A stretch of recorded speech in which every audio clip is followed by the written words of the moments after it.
Hello and welcome to another demonstration on the coil building of African spherical pots. Now we have a pot here, a couple of pots here actually I've been working on for the demonstration. Here, the one in the red back there is the one that we will finish tonight. The one in the foreground will be used for another kind of surface demonstration.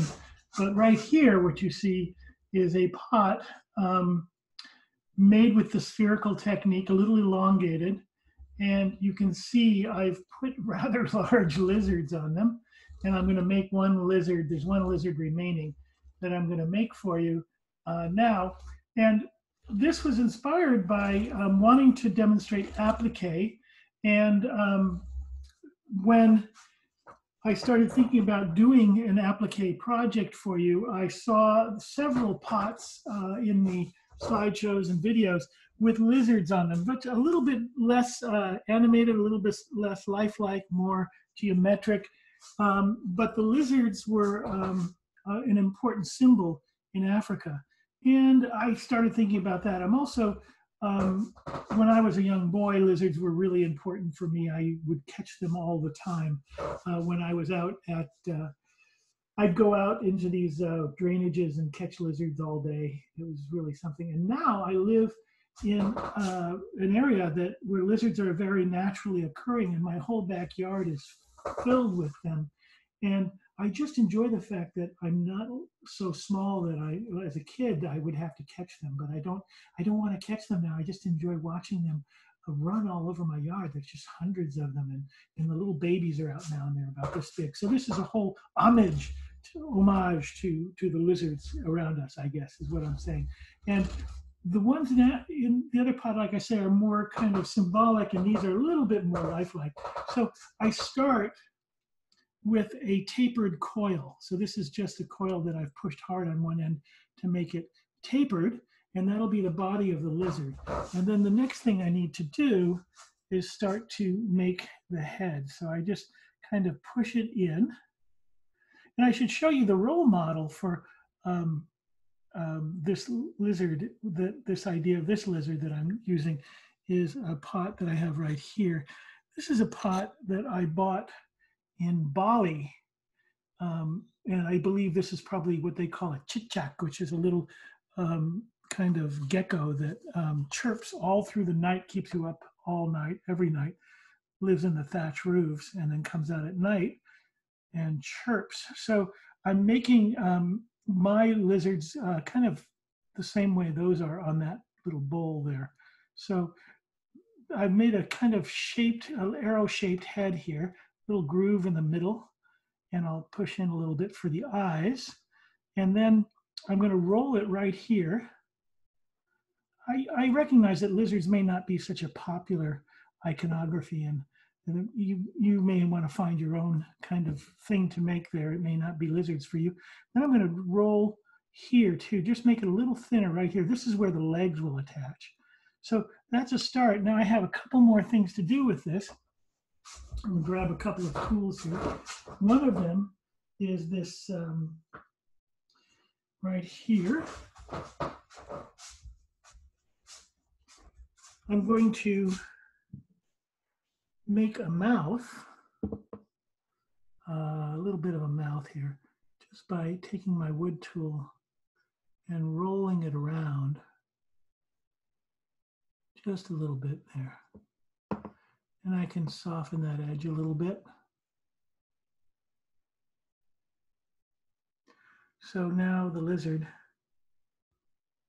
has a mouth. And now I want to make eyes, and those seem to be fairly simple. I took this little cone off the end of a ballpoint pen. I'm going to push that in, and then the small end, and that makes a round eye. And I'll do the same here. Push it in, and then the small end. But I don't want to leave it round, so what I do is I just press it on each end a little bit. It gives a little almond shape, and I'll do the same thing here. And so now I'm pretty much done with the head of the lizard. So now I'll take this and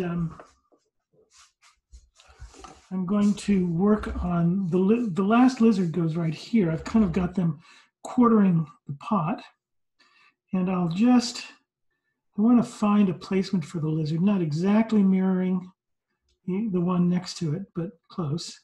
So I'll go like this, and then the tail curls up. So like that, and then I'll just do a faint tracing.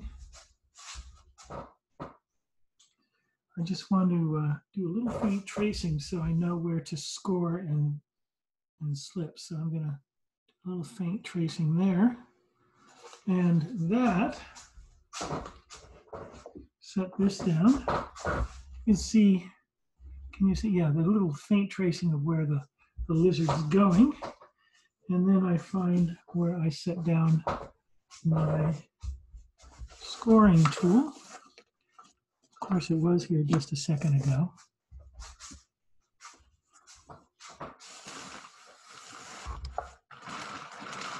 We've gotten a little crowded. Here we are. This is a little 5-needle scoring tool that I'm going to use. And I'm just going to trace along, thinking about the shape of the body of the lizard. And just score it.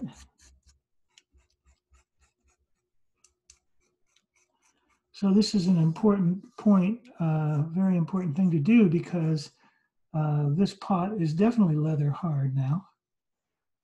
So I have to score if I want to attach anything to it. I'm going to flip over my lizard here and score her a little bit.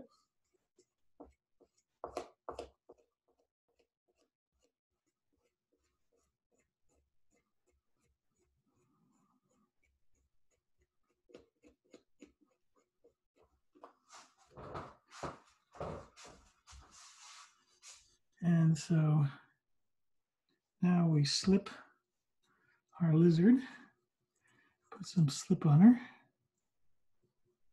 just like that.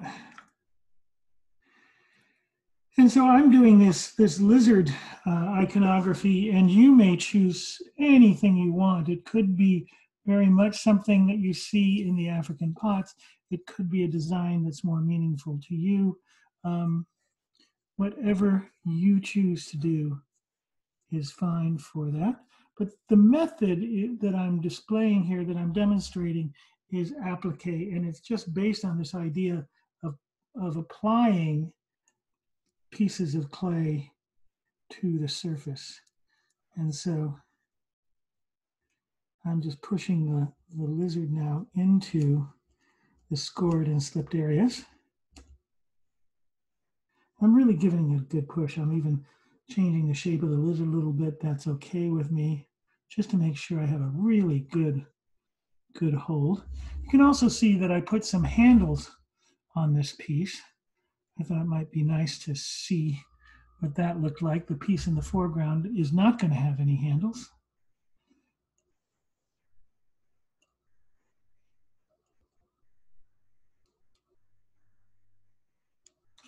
So you can see there's the body of the lizard, and I'm going to show you how I make a foot. I won't do all 4 feet because that would make this a lot longer video. So I'm just going to take a little piece of clay, and I'm making a little carrot by holding my hands at a slight angle as I roll it. And I can also reinforce that down on the table here. And I get a little piece of clay. I'll need about that much. And it's a little hard to get a foot in there. Maybe I could get a foot down here, maybe. That might be easier. But the problem I have, you can see, is that there's another foot there I want to miss. So I'll put a foot, looks nicer here than it would up here, I think. And then what I do is I take my scoring tool again, and I score right in that narrow place I made in the body of the lizard, and then I just trace it out where I think I want it to go. And I can score, make sure I score the correct side of this.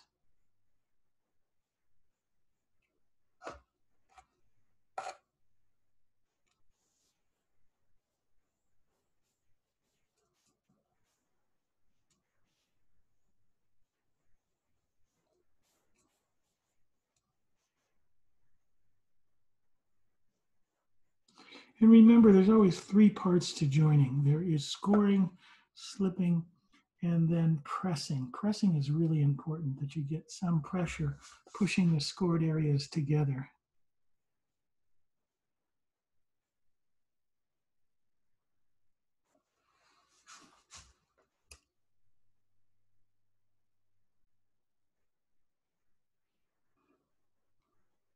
And then I just compress out here, flatten this a little bit.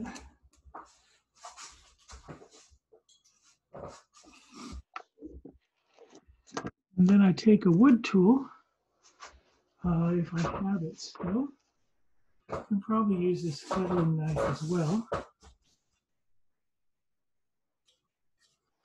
And I just start cutting 5 toes. I looked it up, lizards have 5 toes. So I'm going to put 5 toes in here.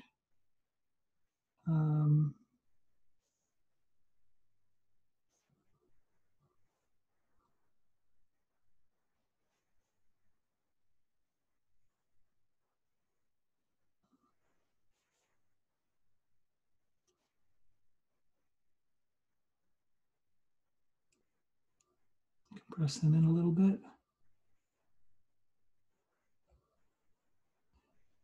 Shape it into the arm.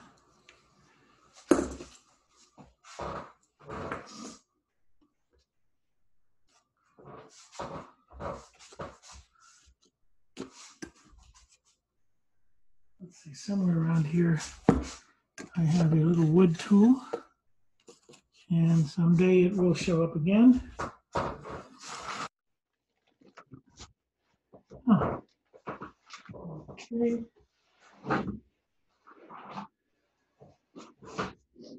This really makes it feel like a class in face-to-face education, the way we usually do studio arts, because those of you who've seen me do a demonstration know there is always a point where I'm looking for the tools that are right in front of me. So I'm just going to get rid of the excess slip here, just gently undercut around the form here a little bit, just to take care of any extra slip that we don't need and clean up the surface a little bit.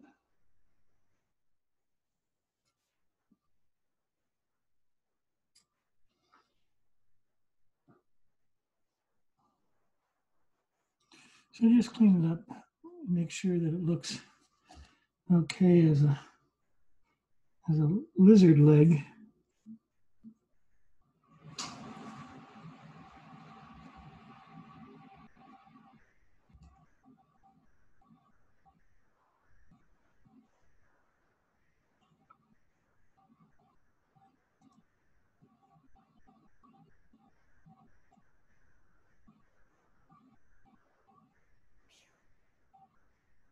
So that's one leg roughly. And I have 3 more to do before I'm done with this pot this evening. But I thought I would move on so that you can see another kind of another kind of applique here. I'd like to do something with the neck that's more geometric and less animated, less figurative with the lizards. So I'm scoring all the way around here.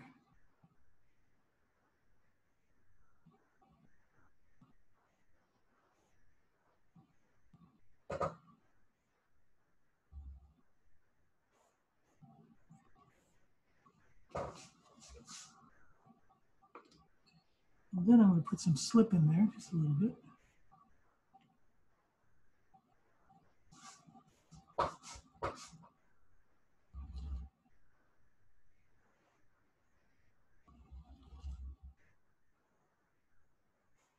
I'm just painting that scoring right around the base of the neck, right where the shoulder meets the neck. I want to emphasize that transition point. And I might, if I like this, I might do a few more up here, but definitely this one. So now what I'm going to do for my applique is I'm going to just take a little bit of clay and I'm going to roll as even as I can. I'm going to roll a small, thin coil.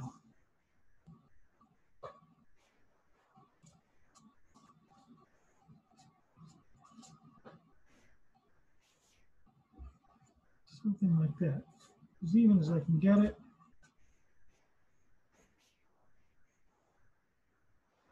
And that looks pretty good right there. I'm going to take this and thread it through here, lay it around just right on that scored line. I have a nice bit of adherence there because I scored it very carefully. And get my fettling knife. You see here is where the coils cross. It's very convenient, right under the, I've made it so that it crosses under the handle so that no one really has to overly notice the joint there. And then I could leave it, just in fact, I might. I think I'm going to try something else here. Rather than leave it right there, I'm going to wipe the coil upward into the neck so that you only see the edge at the bottom.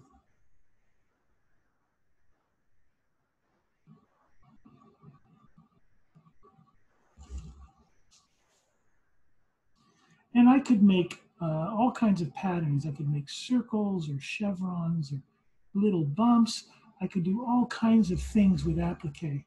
A common thing that's done is to put down a coil like this and then to impress make little impressions in the coiled clay. And I'll try that here with this one for you. So that's there. And it kind of creates a little flared skirt there. See if I can clean that up a little bit.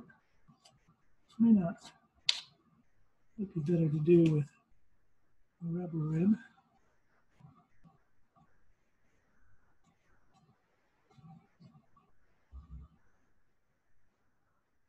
So I think the rib is a little rough on it. I think I'm going to need just my fingers for this. So I'm just going to wipe with my fingers, wipe them in. And you can see how it's getting nice and even. I'll move it around to make sure I get it nice and smooth and even where I can. And I will continue to put some things on this neck. I haven't quite figured out everything I want to do with it, but this is a start. And what I want to do finally with it is do a little bit of kind of ornamentation that I see in some of the African pottery. So you could just take a pencil point or a pen point and do it. But I'm going to take that little tool that I showed you before. I can figure out where I put it down. There it is. Oh, and there's my wooden tool. Finally, so here's this wooden tool here will be perfect for just smoothing this up a little bit.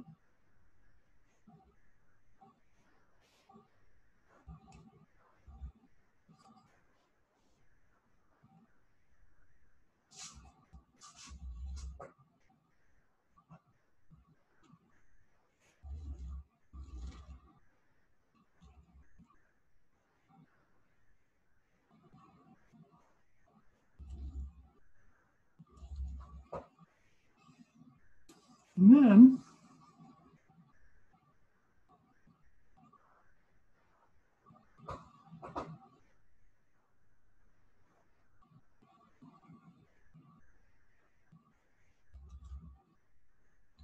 I'm just going around and making it a little bit more consistent. I'm following the line and to make it fairly smooth and even here. And then what I'm going to do is take the tip of this pen and push it in like that. And you'll see it makes a very ornamental effect. And when you push something into clay like this, the thing that's quite nice is not only does the clay kind of swell and move and change the form of the piece, which is quite pleasant, but it also, when you go deep into the clay like this, it makes a dark spot and really stands out. And that's because, of course, when you make an indent like this that's deep, light cannot get inside. And so when the light cannot get inside, what happens is that it shows up dark. It's a dark spot, or in this case, little circles.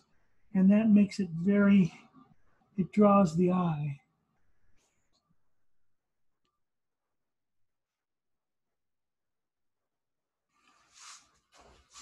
So I have 3 more legs to put on this lizard, which I will spare you from. And I will do some more ornamentation, but you get the idea of how to apply a coil, and you could imagine applying a little ball or other shapes. And so you can play with ornamenting your own pieces.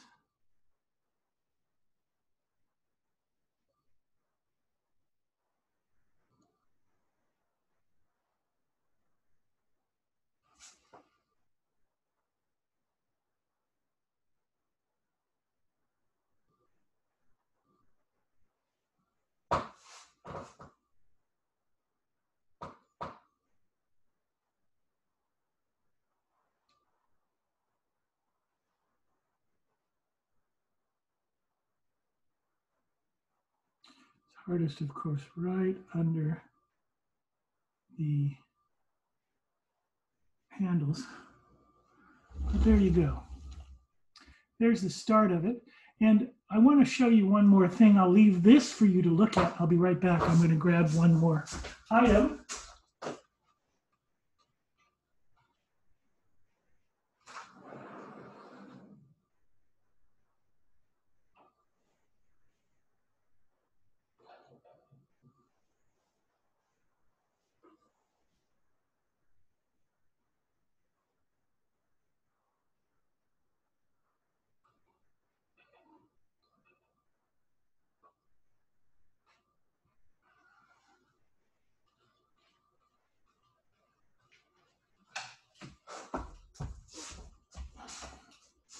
This is the piece that I started working on earlier today to show you the incise and snap technique. So this now has all the incisions on it. You can see that as you look around. And when it dries to bone dry, I will be able to snap all those little pieces off and leave a very ragged and exciting texture. So this one will probably be a faceting approach. And this one, as you can see, is the lizard pot. Never made one of those before, but now we got one. So that's it for this evening's surface treatment of African spherical pots. And I will have still a few more demonstrations of surface for you.